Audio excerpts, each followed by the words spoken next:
শুক্রবার দুপুরে ত্রিপুরা মহিলা কমিশনের উদ্যোগে এবং জাতীয় মহিলা কমিশনের সহায়তায় মাদক দ্রব্যের অপব্যবহার প্রতিরোধে নারীদের ক্ষমতায়ন বৃদ্ধির লক্ষ্যে একদিনের সেমিনার অনুষ্ঠিত হয় সুরমা বিধানসভার সালেমা পঞ্চায়েত সমিতি কার্যালয়ের কনফারেন্স হলে।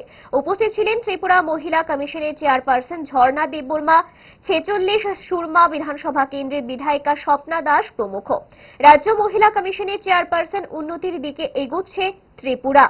একদিকে সমাজ পরিবর্তন হচ্ছে, আরেকটি দিকে সমাজে এমন কিছু ঘটনা ঘটছে যেখান থেকে হয়তো আগামী দিন আমরা আমাদের ধ্বংসের কারণ হয়ে দাঁড়াবো। নাবালিকা বিবাহে ত্রিপুরা এখন প্রথম স্থান অধিকার করে আছে।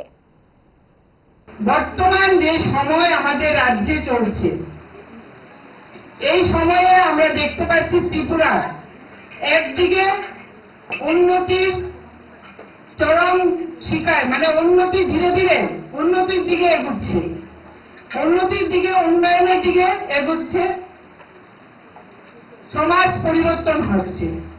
কিন্তু আরেকদিকে দেখতে পাচ্ছি আমাদের সমাজে এমন কিছু ঘটনা ঘটছে যেখান থেকে হয়তো আগামী দিন আমরা আমাদের নিজেদের ধ্বংসের কারণ হয়ে দাঁড়াবো।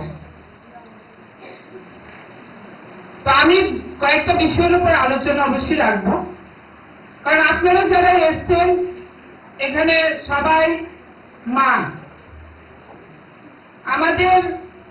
আমরা অনেকে প্রধান হয়েছি, উপপ্রধান হয়েছি, অনেক দায়িত্বে আমরা আছি।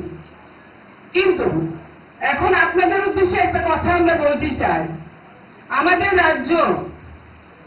রাজ্যে বর্তমান সময়ে দাঁড়িয়েও নাবালিকা বিবাহে প্রথম স্থান অধিকার করে আছে। সেটা খুশির খবর কি?